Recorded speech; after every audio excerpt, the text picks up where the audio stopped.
Hey everyone, welcome back for another deep dive. Excited to be here. Today we're going to be looking at this guy, Rajat Chakraborty. Oh, yeah. And he's got a really interesting background. He's ex-Indian Army, Oh, wow. world traveler, entrepreneur, life coach, best-selling author on Amazon. I did see that, yeah. Yeah, so we've got like a lot of different sources here. We've got social media posts. We've got some articles he's written on Medium, Okay. his Amazon author page, even some audio clips we're going to be listening to. Wow, sounds like we got our work cut out for us. Yeah, it's a lot, but it looks really interesting. Well, what strikes me right off the bat is how diverse his experiences are. You know, ex-military traveler, author, life coach. Yeah. That's quite the range, and yet it all seems to come together in this sort of cohesive personal philosophy. Yeah, it's like looking at pieces of a puzzle. Exactly, a puzzle that reveals a new part of his worldview with each piece. I like that. Okay, so let's start putting some of these puzzle pieces together. Sure. One of the things that really stood out to me was his Medium article about the old market monastery in Tawang. Yeah, I read that one too. I mean, his descriptions of the atmosphere there, like you can practically feel that crisp mountain air and smell the incense. Absolutely. His writing is so vivid. Yeah. But what I found particularly insightful was how he compared Tawang a decade ago to what it is today.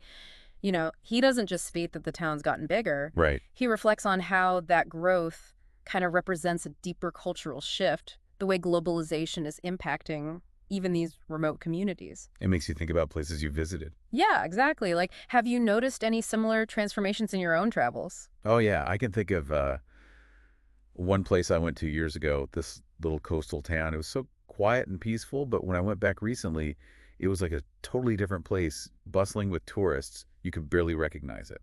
It really highlights how interconnected our world is, how rapidly things can change. It does, doesn't it? And Rajat's observations really capture that awareness. He also dives into these specific cultural details like the significance of prayer wheels and butter lamps in Tibetan Buddhism. Oh, yeah. He even mentions this fascinating detail about the medicine Buddha statue. I loved that part. Yeah, the belief is if you toss a coin in its bowl, your wish will be granted. I'm definitely going to have to remember that next time I come across a medicine Buddha statue. Me too. You know, it's those little cultural insights that you pick up during your travels that really stick with you. It's those personal encounters, those moments of cultural immersion that make travel so enriching, don't you think? Absolutely. Okay, so we've seen Rajat's keen eye for observation, his appreciation for different cultures. But he doesn't just travel and observe. He also seems really passionate about empowering others to tell their own stories. Oh, definitely, especially aspiring authors. Yeah, he's created this online course called Aspiring Authors Blueprint to Amazon Self-Publishing. Right, and he's even built this supportive community called the Authentic Storytellers Tribe. A tribe. A tribe of storytellers. His goal is to help 100,000 aspiring authors reach their dreams. Wow, that's ambitious. It is. You know what I really admire about him is he's not just presenting himself as this, writing guru. Yeah, he's very down to earth. He is, in his audio posts, he openly talks about his own struggles with writing, even asked this question, why do we start writing and never finish it? He's not afraid to be vulnerable. No, he's not. And I think that's what makes his message so relatable. He's been there.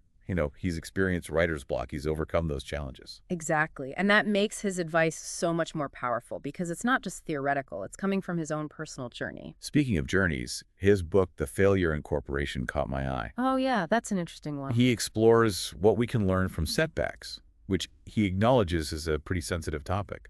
It is sensitive, but it's also incredibly important. Yeah, and he really spent a lot of time thinking about this topic. Yeah. He ultimately highlights 10 things that failures can teach us that success can't. He really emphasizes the importance of resilience. But what's interesting is he doesn't just define resilience.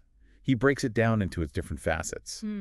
Mental fortitude, adaptability, the ability to learn from those setbacks. That's a really helpful way to look at it. It is. It makes the concept of resilience feel so much more tangible. Something we can actually work on developing.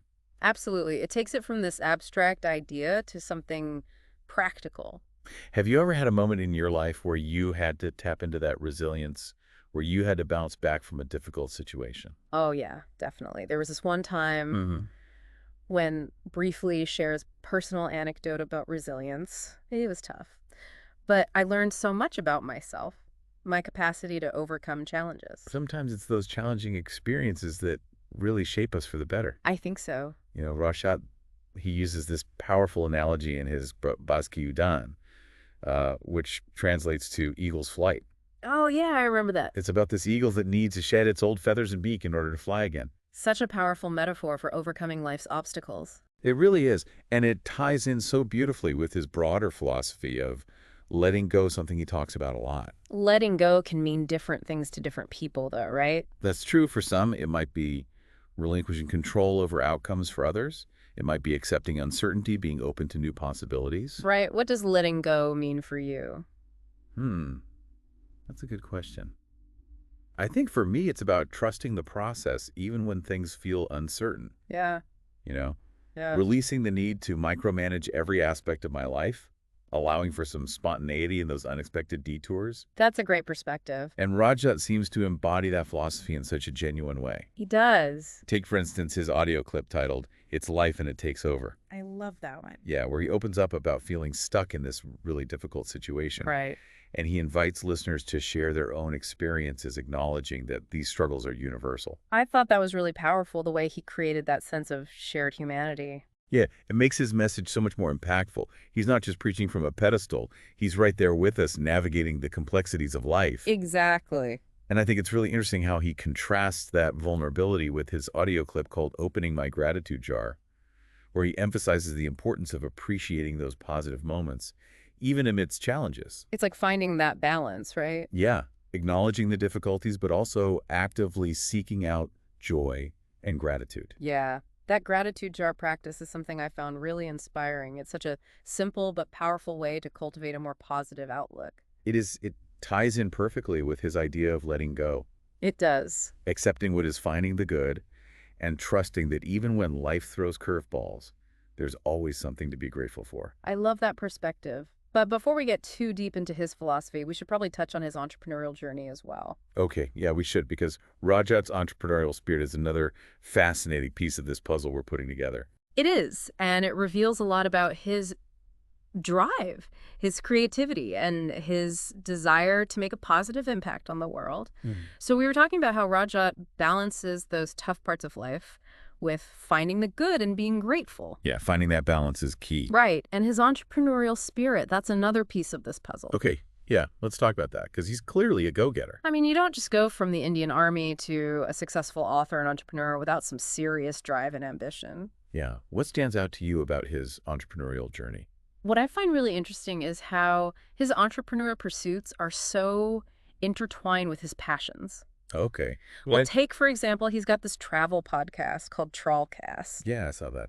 combining his love for travel with his love for storytelling. He's like living the dream, turning his passions into a purpose. Exactly. And it's not just about personal fulfillment either. You know, he's also created this platform to connect with and inspire others. Yeah. He talks about this in one of his audio posts, actually. Really? The joy of meeting fellow podcasters and forming these genuine connections through storytelling. I love that. He even mentions a swell meet where people from the Swell audio platform came together to connect in person. Wow, so like a real-life manifestation of this online community he's built. Exactly. It's amazing how shared passions can transcend digital boundaries and bring people together. Have you experienced anything like that, finding those meaningful connections through shared interests? Oh, absolutely. For me, it was briefly Cher's personal anecdote about finding community, and it was incredible to be surrounded by people who just got it, you know? It's like finding your tribe, Yeah, exactly. Your people. your people. And it seems like Rajat has really fostered that sense of belonging through all these different ventures he's created. So you mentioned earlier he's a best-selling author on Amazon. Oh, yeah.